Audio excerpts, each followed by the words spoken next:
exact, we're going to go right over there. Right in there. Let's go there and get a higher view.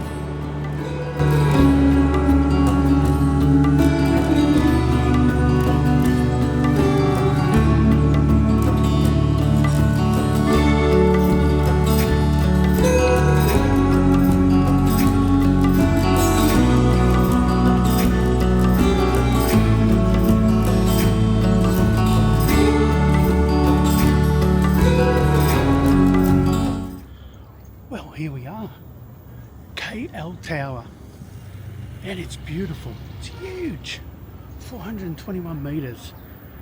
What a beautiful entrance too. This is just magnificent.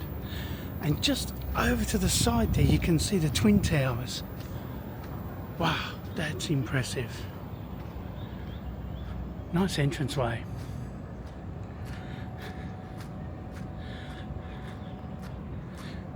As you can tell by the title of the video, I have lost connection with my home country now. I left there in 2022, January 2022, after the lockdown ended. And I only came back to earn money. I went back into Perth to work and earn money. And I've been wondering, why have I lost so much connection with my own country? Yeah. And then it came to me.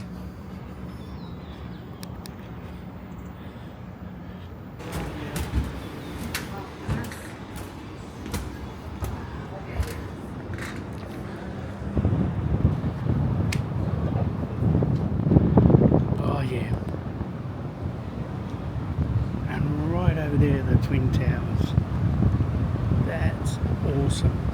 Nice breeze. Nice breeze. View is magnificent. Oh. What an amazing city KL is.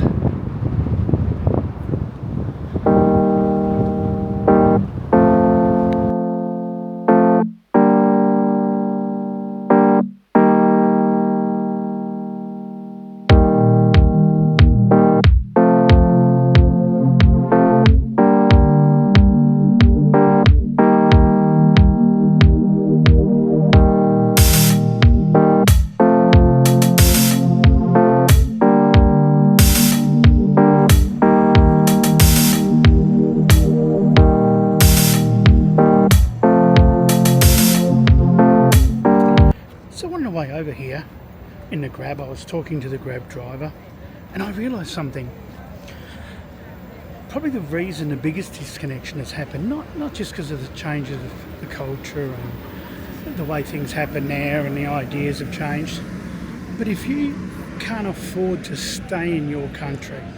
So I work 2 weeks, leave, it's cheaper to come overseas than to stay in Perth. And then if you can't afford the accommodation, the expenses in your country, and you have to go elsewhere to live. You work in your country, if it's a Western country, to make money, but you leave to live somewhere else. Well, where you're living becomes home, not where you're working. So I think a lot of my changes come from having to just work there, but I live everywhere else. And then I found one place that feels like home, one place so far that, yeah, I could live in and I could stay. And that is where I'm heading to. Slowly, I've still got a bit more time to go, but I'll get there eventually this year when I retire, so that's where I'll live. In that country. You probably already know what it is. Guess down below. But that's where I'll go to. That's why there's the disconnection. That's why I've lost connection with Australia, because it's not home anymore. It's just where I work and earn money.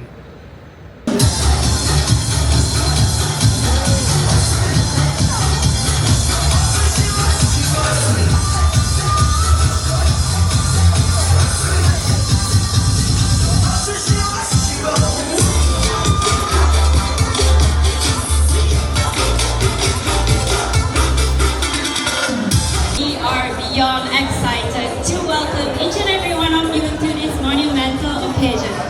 本日は本当にエキサイティングの一日となります。スシローの全チームを代表し、スシローマレーシアのグランドオープお集まりいただき心より感謝申し上げます。My name is Yumi Sato, former Miss Universe Japan 2018. That was great. Sort of brings me to my next point too. The whole world has changed, like it's just completely different. I guess you could look at it as being like a sandpit. Think of the world as a sandpit. All the nations in different areas are in the sandpit. The West is in their part of their sandpit. And half the lot that are playing in the sandpit for the West are just ashamed of themselves and all done with it and just destroying themselves. The other half are trying to drag them out of that, not realising at the same time you're falling behind anyway because the standard of living has surpassed you in the East, especially the Southeast and over in China. They're surpassing you. They're leaving you behind. But you're still being told that, you know, you're number one, you're all right, we're advancing, but we're not.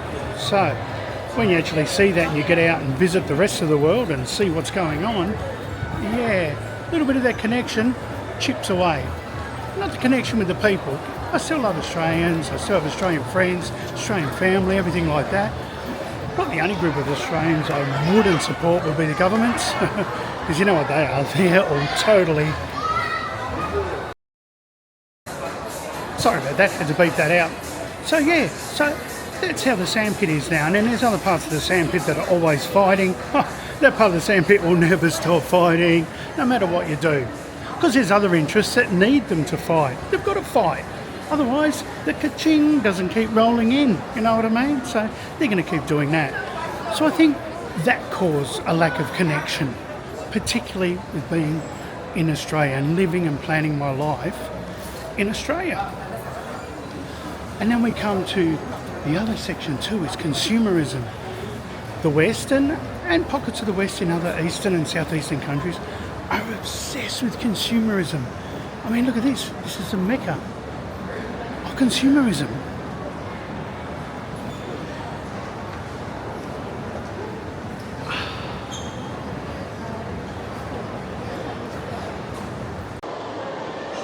So there it is, actually on display. I mean, the actual chains. The chains of consumerism from Versace that you pay the most for a shirt that you could buy for a lot less, that'll keep you in debt and chained. That's exactly how they do it. That's incredible. It's like they're on display. They've actually shown you. Look, I'm not against consumerism. We need it. We need the supply and demand and everything like that. But when it gets too far out of whack, and that's the important thing, and everything else isn't, that's when things go wrong. So that's amazing. It was right there in front of us. That's what I was talking about. That's how you get to escape, by escaping consumerism. I treat these more like a museum and to have a look around and look at the cages. Because it's all cages. It's amazing. I mean, it's pretty. Don't get me wrong. It looks great. But at the end of the day, if you can't escape what you don't like because of all of this, things that make you go,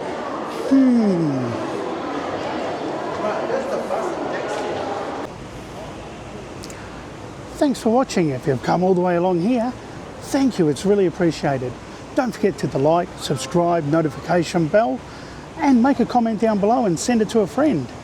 Thanks for following along, and I'll see you in the next one. Don't forget, we'll be doing some more travelling, and I'll also settle in another country. I think you know which one it is.